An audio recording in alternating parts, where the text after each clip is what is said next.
Well, hello, thank you for watching, and in this episode I'm going to be taking a look at this. This is the Insta 360 One X2. This is the latest in Insta's range of 360 degree action cameras. Now they market this as being a film crew in your pocket.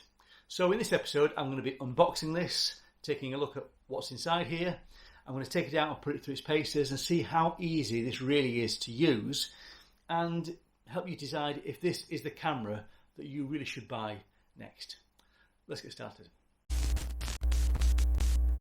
So, let's get into this. Let's see what's in the box. Come on. The box feels quite solid, and I know that shouldn't mean much, but it does, doesn't it? So here we've got the camera straight out of the box. First impressions, it feels like it's nicely made. It's got a nice rubber feel to it around the edges, nice grip.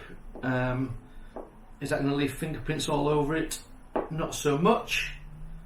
It's got these lens covers on there, like little plastic bits over the lenses just to protect them in transit. I'm going to leave them on there for now, because one thing I would say is that whatever you do, you always put your camera down, and with a 360 degree camera, I suppose you can't now. You put it down and you're instantly going to be putting it down onto its lens, and so the danger is that you're going to put it down and scuff it straight away. Lovely. What else we've got in the box? Put that back for a second. In the box we have, what's in here? Charging cable, USB-C. What else we've got in here? This is a pouch. Look at this. So that is just basically a little, it's a wetsuit for it, if you wants to go snorkeling. Right, so that just fits in there. I think the idea is this is a camera that can just fit into your pocket. That's kind of a neat way of getting it around, carrying it around. What else is in here? We have got a couple of quick start guide type things, warranty things, quick start guide here, written in the smallest print possible. And we've got in here, this could be like a lens cloth by the look of it, just to clean the lens. Yeah, nice little lens cloth. And a couple of stickers as well. Okay, not sure where they're going to go, but there's nowhere to put that little cloth in there. It'd be nice if there's a little place, little pocket on there to put your cloth in.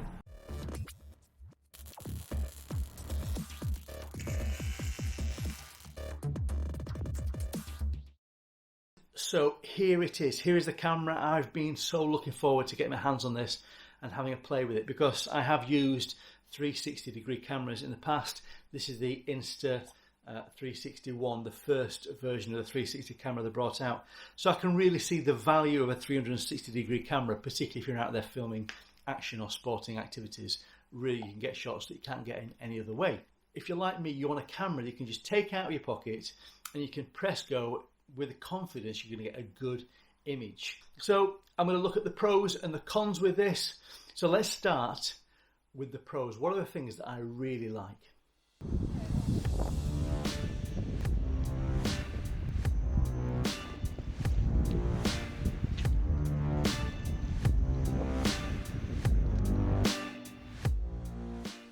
So let's talk about the positives of this camera. Now the first thing is, as soon as you pick it up, you're going to realise that this is a well-made camera. It is solid, it's well put together, it's well thought out, but it feels quality in your hand. It's nice rubberized feel to the edges. You're not leaving fingerprints all over it all the time, and it just feels like it's quality. When you press the buttons, it's satisfying. They've got a satisfying response. Everything's tucked away. It's waterproof as well, so the housing of the batteries, the way the batteries clip in and clip out, 2 clips there for the batteries to come out. It's got a rubberized seal around the battery, and you can see that there. But that rubberized seal means that when it goes in, you've got confidence that's going to be watertight. It clicks nice and closed, tight shut, he says. And when it doesn't click tightly shut, there is an indicator there on the clip there that says, it just shows orange, so you know it's not closed properly. So you're not going to think you've closed it and it's not shut. The SD card goes in there in the battery compartment as well. The good thing as well is that you can plug this directly into your computer via a USB-C, which is hidden away there. And that means that you don't have to keep taking the SD card out when you want to take the files off there. You can just plug it straight into a USB-C to your computer, and that does the job. So yeah, all well put together, and it feels like it will take a knock, apart from the fisheye lens. And that's a problem with all 360-degree cameras. The lenses have to stick out either side of the camera, but that just gives it a sense of its most vulnerable point is here and is out on display. It's like walking around all day with your genitals out, because it's there. And when you're filming, you're kind of aware that if you bash that, it's going to be really painful. And because it's that beautiful glass, that's the most important part of the functioning of the camera there. So when you put it on a stand and you're trying to film somewhere and you're not holding it and you watch it wobbling in the wind on the tripod, it is an uncomfortable feeling. So, but otherwise, a very beautifully made and well put together camera.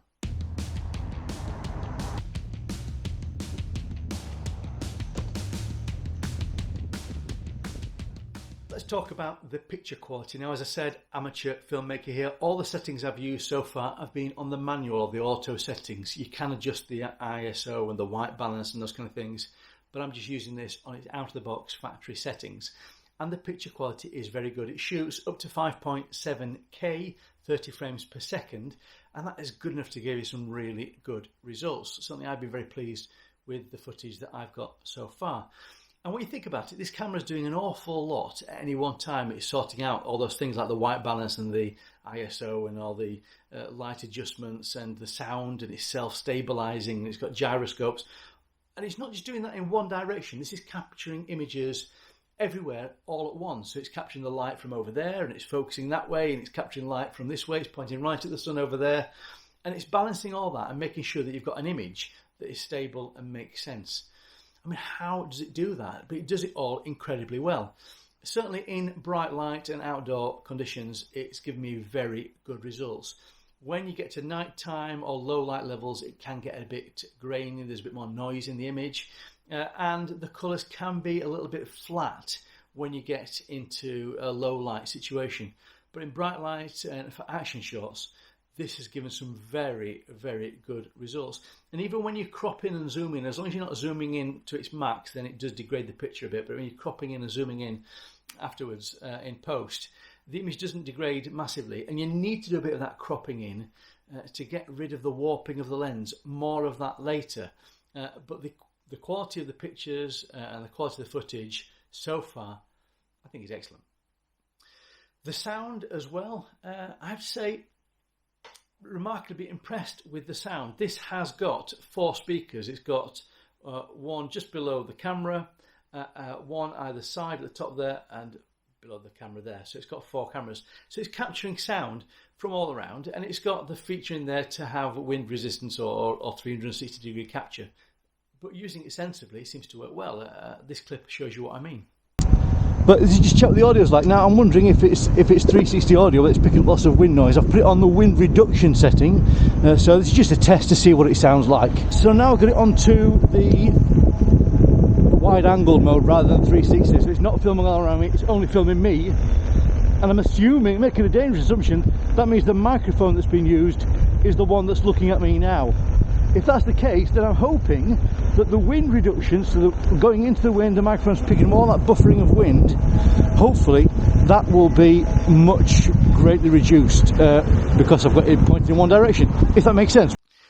And one of my greatest considerations when buying a camera is how easy it's going to be to use. And this little camera has not disappointed. I mean, I didn't want to have to sit some kind of GCSE or A-level in computing to work out how it works.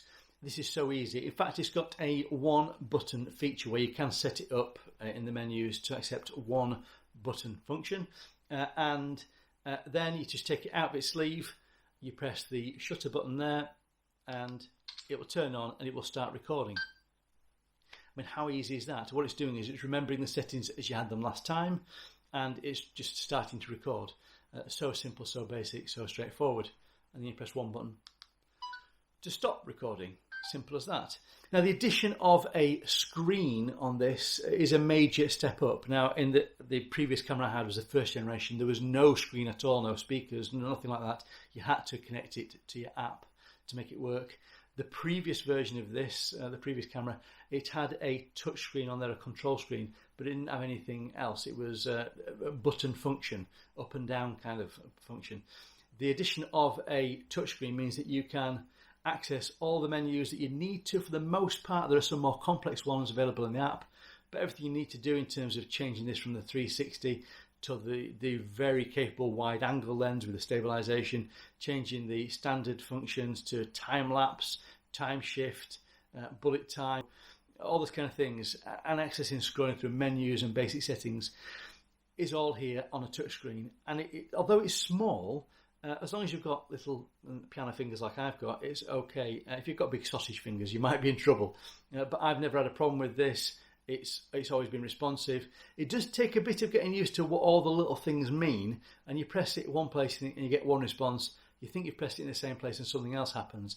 That can be a bit baffling, but it does make sense in a bit of time. And I guess one of the other strongest features with the screen is that you can review your footage on the go as well. So if you're out and about, you don't have to get your phone out and map it up, pair it to the phone to see what you've shot. It's right there, and you can scroll around through the image and see what you've shot. And that's been useful for me a couple of times when I thought I'd pressed record and I'd walked away and I went back to it and thought, have I captured it? And could check what was there and make sure I got the right shots before I moved on.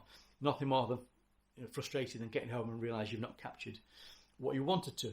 So the screen on this is really good. Small, but I quite like the circular design as well. Don't know why, but it feels like a nice fit there. And one of the best features of a 360 degree camera is the ability to attach a selfie stick that gives you then this effect of having a floating camera that's invisibly bobbing around in the air, a bit like a drone, but giving you angles and shots that would be impossible to get even with a drone at such close proximity and in such tight spaces. And I know, because having flown a drone in difficult tight places, I know they can come to an untimely end. And then you can combine the selfie stick with the bullet time handle, which has got a tripod feature at the bottom, so the bottom opens out into a tripod.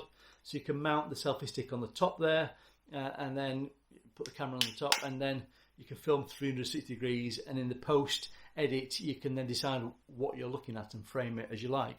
But you can also attach the handle at 90 degrees there, and you can spin it above your head like a football rattle, like a football hooligan, smack yourself in the temples, and get some great effects with the bullet times. There's also a bullet time cord, a length of string, which you tie on there, screw in, and spin it above your head like a lasso, and with your fingers crossed, hope it isn't launched into the next door neighbour's garden.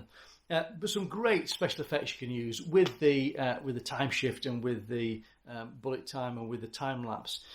And even better still, you've got the app. So you can, with the app on your phone, wherever you are, you can pair your phone to the camera and you can check that footage. And while you're sat on the train, you can edit it down and apply all those special effects and track it. It's so intuitive and so easy to use. But even better still, there's a software on the computer, that's the Insta 360 software, which is even more precise, and with that you can just adjust and flex every aspect of the footage. And you can deal with things. One of my niggles is that with 360 degree cameras, you get this kind of warping. You've got a fisheye lens, and so you'll be riding past things like lampposts or trees, and they kind of bend out of shape as you go past them. And when you're using the app, it's not so easy to adjust it to get rid of that. But with the computer, you can just crop in a little bit, and seeming to crop in deals with that problem, and it straightens out those lines. It produces all the footage into this 360 specialist footage, so you do need to edit it down. But when you shoot in the wide angle mode, which I would recommend if you're vlogging, you can either shoot pointing out or straight to you, and in that it shoots it in a very flat mode, very much like a GoPro wide angle lens, and that then is output in an MP4 file, which makes it very easy to drag and drop and just edit. So finally, and really quickly, other benefits and things I really like about this, well, it is waterproof to 10 metres, which means that you can throw this around in wet conditions. And for an action camera, if you're in snowboarding and those kind of things, this is a really useful feature. And I've purposely put it into wet places to see how it handles, and it comes up really well. The battery life, this I filmed for about 2 hours on this, and it still has some juice left in it, so it was good to go for a bit longer. In the basic mode, you can have it stabilised there, but if you switch it over to the Pro mode, you can stabilise it even more in post. There's an ability in the software there on the computer to manipulate the stabilisation even better. But in the basic mode and wide angled, the stabilisation so far has been very good.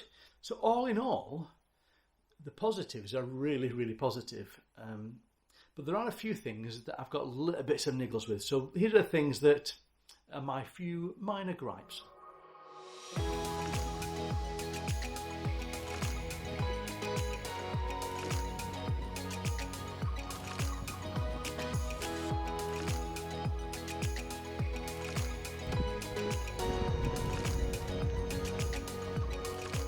The first thing is the lens cover or the case. You get this little neoprene case, which is like a little wetsuit for it.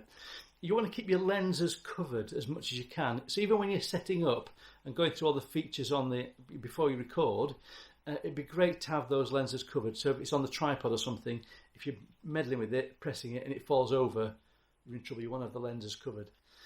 And also, and this is the next gripe, it's about the battery cover, or not the battery cover, the ports, the charging port cover. Because when you're charging it, you've got to have the lens cover off.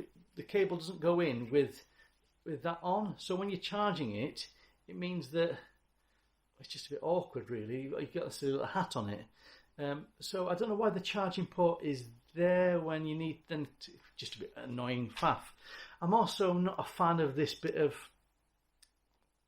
plastic connection thing there. I just don't think that's going to last very long. Minor gripe is in the app when you're editing it, having that fisheye effect on there isn't great. As I said, you can solve it on the computer afterwards, but downloading and uploading from the camera to the phone takes an eternity. So you can edit it while it's still on the camera, but then that's a bit jerky and it can be a bit slow and buffers a bit sometimes. It works okay. So for me, the app is nice to have on the go, but I would recommend you use this alongside a computer as well. The other thing for me, this camera has glitched a couple of times. So there's one time, both times when it's glitched and it's not recorded or it's stopped recording by itself for some reason. It's when I've been doing things that are a bit more dangerous or a bit unpleasant. So one time I was riding down a flight of steps and I pressed the record and gone away and done it, came back and it had not recorded, it turned itself off and I don't know why. And not soon after that, it kind of froze, and I had to hold down the power button for 10 seconds, whatever it was, until it rebooted. But nothing was working, nothing was interacting. It just froze and glitched. And another time, it was when I was riding through a puddle. I wanted to get some water effect. So it's quite a deep puddle. I went through at speed, and then I looked back, and it had not recorded.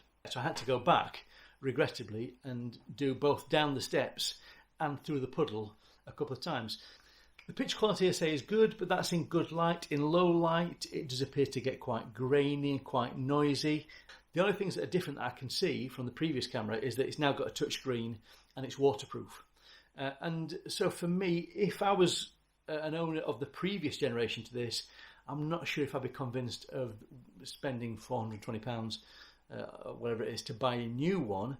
Having owned and used the original 361, this is a remarkable step up in every way, so it's worth stepping out.